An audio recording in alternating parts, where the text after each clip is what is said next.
വെക്കേഷനിൽ പിള്ളേർക്ക് ആക്ടിവിറ്റീസ് ഒന്നും ഇല്ലാതെ മടുത്താ നിങ്ങൾ? നമുക്ക് പിള്ളേരെ കൊണ്ടൊരു പണി ചെയ്യിപ്പിച്ചാലോ? ഇത് കണ്ടോ, ഇതെങ്ങനെയാണ് ഉണ്ടാക്കുന്നതെന്ന് അറിയാം. നമുക്ക് ഉണ്ടാക്കി കഴിഞ്ഞാൽ ഇങ്ങനെ അത് ഫ്രെയിം ചെയ്ത് ഇങ്ങനെ വെക്കാം. നല്ല രസമില്ലേ കാണാൻ? തൊട്ട് നോക്കി നല്ല രസമുണ്ട്. ഇതെങ്ങനെ ഉണ്ടാക്കണമെന്ന് കാണണോ? ഇത് കണ്ടോ, ഈ കളർഫുള്ളായിട്ടുള്ള മുത്ത് ഇതെന്താണെന്നറിയാം നിങ്ങൾക്ക്? ഇത് നമ്മുടെ കുഞ്ഞിങ്ങനെ മുത്തുകളാണ്. അപ്പോൾ ഇത് വെച്ച് ഒരു ആർട്ട് ചെയ്യാൻ പറ്റും. അതിവിടെ പറയുന്നത് ഇതിന് ഡയമണ്ട് ആർട്ട് എന്നാണ്. അപ്പോൾ ഈ ഡയമണ്ട് ആർട്ട് എന്ന് പറഞ്ഞു കഴിഞ്ഞാൽ ഈ കടയിൽ നിന്ന് നമുക്ക് പിക്ചറൊക്കെ വാങ്ങിക്കാൻ കിട്ടും. ഫോർ എക്സാമ്പിൾ ഇത് കണ്ടോ, ഇതൊരു പിക്ചറാണ്. ഇതിനകത്ത് കണ്ടോ പല കളർ കണ്ടോ? ആ കളറിൻ്റെ അവിടെ ഓരോന്നിൻ്റെ അവിടെ ഒരു നമ്പർ ഇട്ടിട്ടുണ്ട്. സോറി, നമ്പറല്ല, ലെറ്റേഴ്സ് ഇട്ടിട്ടുണ്ട്. അപ്പം ഈ ഓരോന്നിൻ്റെയും കളറാണ് നമുക്കിവർ തന്നിരിക്കുന്നത്. എന്നിട്ട് ഇത് ഇതിങ്ങനെ ഇതിനൊരു ഇവിടെ ഇതുണ്ടോ, ഇങ്ങനൊരു പ്ലാസ്റ്റിക് ഉണ്ട്. അത് പീൽ ചെയ്തിട്ട് നമ്മൾ ഇതിനകത്ത് ഈ നീലയുടെ സ്ഥലത്ത് ഈ നീല ഒട്ടിക്കണം. അങ്ങനെ ഇത് ഒട്ടിച്ച് കഴിയുമ്പോൾ ഈ പിക്ചർ നല്ല പ്രൊജക്റ്റായിട്ട് ഡയമണ്ടിൻ്റെ ഇതുപോലെ പ്രൊജക്റ്റായിട്ട് വരും. ഇത് പിള്ളേർക്കൊക്കെ ചെയ്യാൻ പറ്റിയ ഒരു ആക്ടിവിറ്റീസാണ്. വെക്കേഷനൊക്കെ ഇൻട്രസ്റ്റ് ഉള്ളവർക്ക് കുറേ നാൾ പണിയെടുക്കണം, പക്ഷേ എല്ലാം കഴിഞ്ഞ് കഴിയുമ്പോൾ കാണാൻ നല്ല ലുക്കാണ്.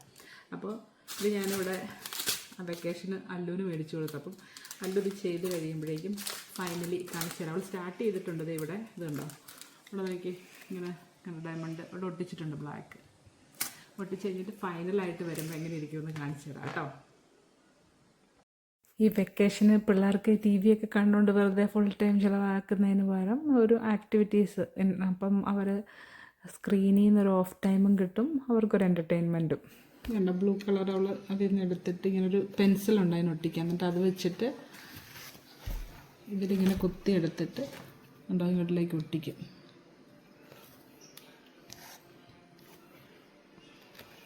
അങ്ങനെ ചെയ്ത് ഫുള്ള് കംപ്ലീറ്റ് ആക്കണം. ഇച്ചിരി പണിയുള്ളതാണ്. ഇതുപോലത്തെ ഒരെണ്ണം അവൾ നേരത്തെ ചെയ്തിട്ടുണ്ട്. ആ പിക്ചർ ഞാൻ കാണിക്കാം കേട്ടോ. ഇതുണ്ട് ഈ പൂച്ച രണ്ടെണ്ണത്തിൻ്റെ. ഇത് ഇവളങ്ങനെ നേരത്തെ ചെയ്തിട്ടുള്ള ഒരു ആർട്ടാണ്. നോക്കി കണ്ടോ, ഇത് കുറേ വർഷങ്ങൾക്ക് മുമ്പ് അവൾ ചെയ്തതാണ്. അവൾക്കത് ചെയ്യാൻ ഇഷ്ടമുള്ളത് കൊണ്ട് ഞാനങ്ങനെ വാങ്ങിച്ചു കൊടുത്തത് കേട്ടോ. ഇത് നോക്കിയേ, അവൾ 2-3 ദിവസം കൊണ്ട് ഇത്രയാക്കി.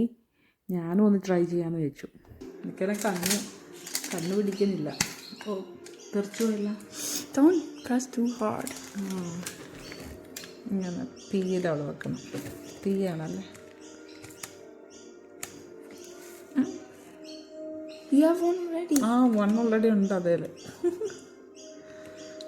ഉണ്ടോ ഇങ്ങനെ അറ്റത്ത് കണ്ടോ ഇങ്ങനെ വരുന്നത്? അതെടുത്തിട്ട് പതുക്കെ അവിടെ കൊണ്ടുവയ്ക്കും. ഈ ഒരു പാട്ട് ഇത്രയും ഞാനെന്തേ കണ്ടോ കറക്റ്റ് ഇങ്ങനെ തൊടുമ്പോൾ നല്ല രസമാണ് അല്ലേ?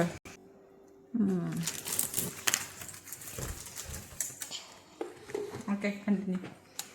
ചേച്ചി ചെയ്യുന്ന കണ്ടപ്പോഴേക്കും അനിയന്മാർക്കും ചെയ്യണമെന്നായി. അപ്പോൾ അവരും 2 സൈഡിൽ നിന്നും അവളെ ഹെൽപ്പ് ചെയ്ത് ചെയ്യാൻ തുടങ്ങി. ഇതിൻ്റെ ചെറിയ സാധനങ്ങളും വാങ്ങിക്കാൻ കിട്ടും കേട്ടോ. അപ്പോൾ ഇപ്പോൾ ഇവൾ ചെയ്യുന്ന കണ്ടപ്പോഴേക്കും ഇൻട്രസ്റ്റ് വന്നതുകൊണ്ട് അവന്മാർക്ക് വേണമെന്ന് പറഞ്ഞു. അവന്മാർ വലിയത് ഫിനിഷ് ചെയ്തില്ലല്ലോ. അപ്പോൾ ഇത് ഒരു കപ്പ് ഹോൾഡറാണ്. ഇപ്പോൾ ചായയൊക്കെ വെക്കുന്നത്. അപ്പോൾ ഇത് സെപ്പറേറ്റ് ആയിട്ട് ഇതിൻ്റെ ഈ മാറ്റും ഈ സംഭവങ്ങളൊക്കെ സെപ്പറേറ്റ് വരും. അന്നേരം ചെറുതായിട്ട് ഇതൊരെണ്ണം പാപ്പും ഉണ്ടാക്കിയതാണ്. അപ്പം ഇതുണ്ടാക്കാനുള്ളതാണ്. ഇതൊന്നും ചെയ്തിട്ടില്ല. പിന്നെ ഇതൊരെണ്ണം വേറൊരെണ്ണം ഉണ്ടാക്കിയതാണ്. പിന്നെ ഒരെണ്ണം ഹാഫ് വേ ചെയ്തിട്ടുണ്ട്, പകുതി ചെയ്തിട്ടുണ്ട്. അപ്പം കുഞ്ഞു പിള്ളേർക്ക് ചെറിയ ഇങ്ങനത്തെ ടൈപ്പ് വാങ്ങിച്ചാൽ മതി. അപ്പോൾ അവർക്ക് വലുത് ഒത്തിരി നേരം എടുക്കും ഫിനിഷ് ചെയ്യാൻ. വലിയവർക്ക് ചെയ്യാൻ എളുപ്പമാണ്. അപ്പോൾ ഇഷ്ടമുള്ളവരൊന്ന് ട്രൈ ചെയ്ത് നോക്കുക കേട്ടോ.